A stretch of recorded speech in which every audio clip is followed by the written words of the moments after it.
Now, the newly formed Democracy for the Citizens Party is currently holding its first National Executive Committee meeting at party headquarters here in Nairobi. The meeting is being chaired by the party leader, Gachagua. Our reporter, Jeff Kirui, is on the ground and now joins us live. Tell us what is happening on ground, Jeff.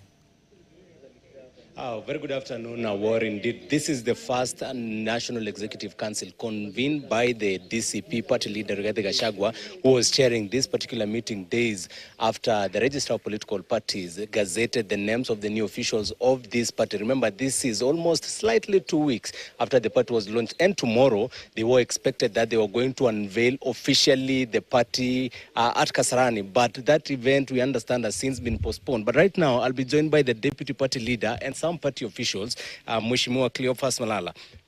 Maybe you can tell us about today's meeting, the National Executive Council. What are some of the decisions that have been ratified so far? First of all, I want to say that this has been our inaugural NEC meeting. We've had a variety of agenda that we've been discussing. But among them, as you all know, we were supposed to launch our party at Kasarani on 3rd of June.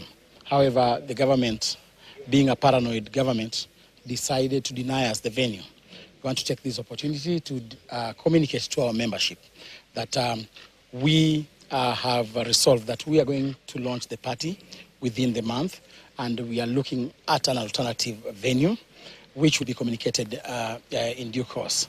Second, we've also established different structures in accordance with our constitution. We have resolved that we are going to establish the Aspirants Forum. We're going to have all counties in the Republic of Kenya forming the Aspirants Forum, which eventually will culminate into a membership drive. We've also agreed that we are going to have party offices across the country. We've seen in the recent past, after we unveiled our party, we have had so many people opening up offices everywhere. We have decided, the National Executive Council, that we are not going to allow anybody or any aspirant to open party offices. The party offices will be regulated by the National Secretariat, headed by the Secretary General. And therefore, this was just an inaugural meeting to start crystallizing our party structures, and we want to urge our membership that this is the beginning of a big party that is formed on an ideology of listening to Kenyans. We want to be a party that listens to people. We do not want to lead people without listening to them.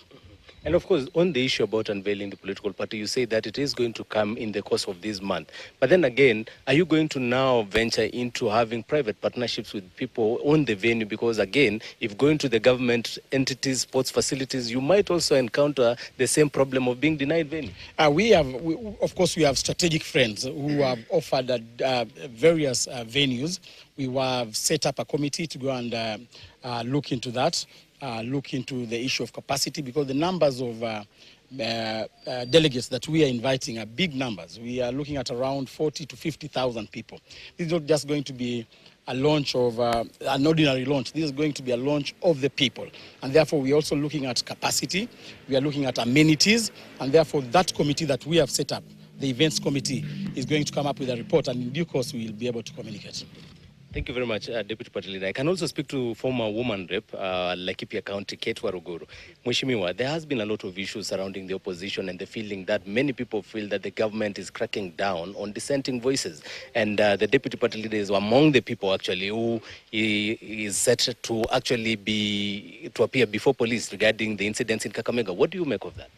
You know, Kenya is a very interesting country.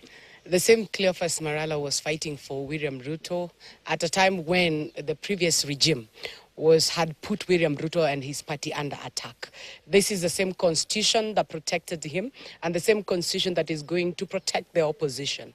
And therefore, for that reason, we want to remind the President of the Republic of Kenya, William Ruto, so are the government agencies, that they are not above the law.